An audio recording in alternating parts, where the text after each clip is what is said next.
This is my presentation on trans-theoretical model, health belief model, and theory of planned behaviour.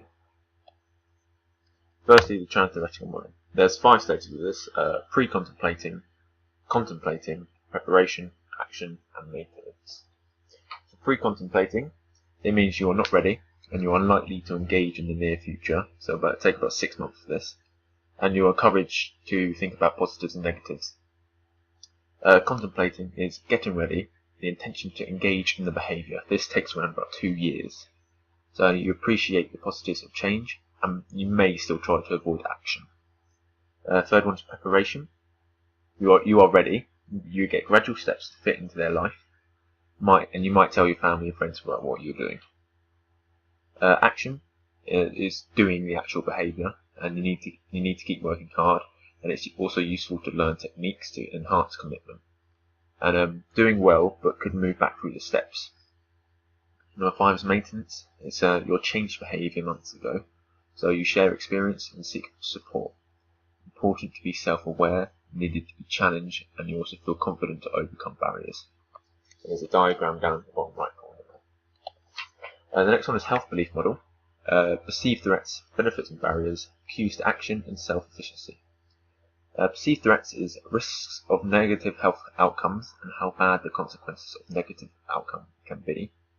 Second one is benefits and barriers. What can you gain by changing behaviours? What stands in the way of your behaviour change? And 3 is cues to action. What will you give to the motivational support needed to make the final push to change? And 4 is self-efficacy, and it is, do you believe you can overcome barriers to make that change?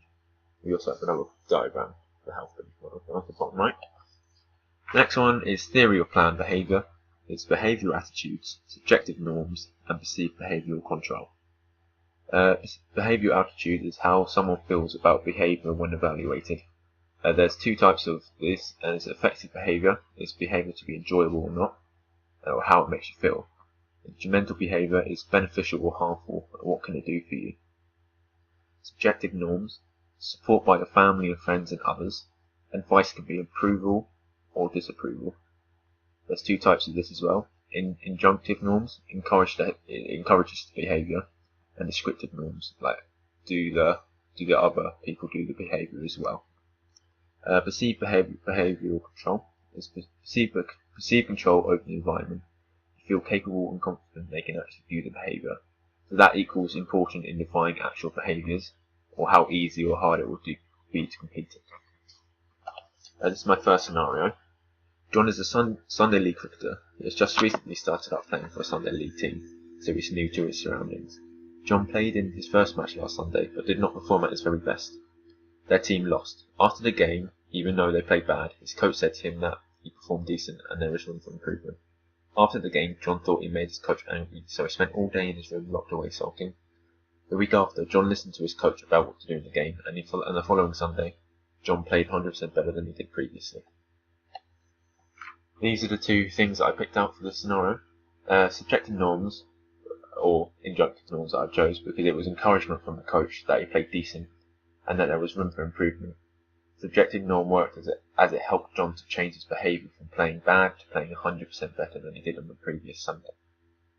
Behaviour attitude is used when John locked himself away in his room sulking, which is instrumental behaviour because hearing what the coach had to say to him affected what it did to John, and in this case, locking himself in his room. Scenario 2. Santi is an elite performer in swimming. He goes to all sorts of national competitions. Although he is an elite swimmer, there is stuff that Santi finds that are challenging to get over. For example, when Santi is swimming, his coach non-stop shouting him. He finds this very hard to deal with whilst he is swimming, and he also does not like it as he feels like it doesn't need him to improve. He speaks to his coach after practice about it, and the coach understands and lays back on him. Now Santi can concentrate on his swimming. I picked out 2 from the health model. Benefits and barriers. Benefits and barriers are used when Santi's coach shouts at him from the side whilst Santi's in the water. Santi obviously finds this is hard to deal with because it's hard for him to focus while getting shouted at. This is a barrier for Santi to overcome. Self-efficacy is used when Santi speaks to his coach and explains how him shouting at him disturbs his concentration while swimming.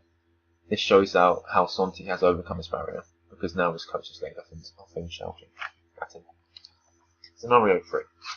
Annabelle wants to take part in sport, mainly tennis. Annabelle has never actually played tennis before, she just wants to learn. For Annabelle to start learning about tennis, she needs to know the positives and negatives about the sport. This will give her a basic understanding of tennis. Once she gets involved with that, she is ready to start learning the basic techniques of tennis, skills and drills of the sport.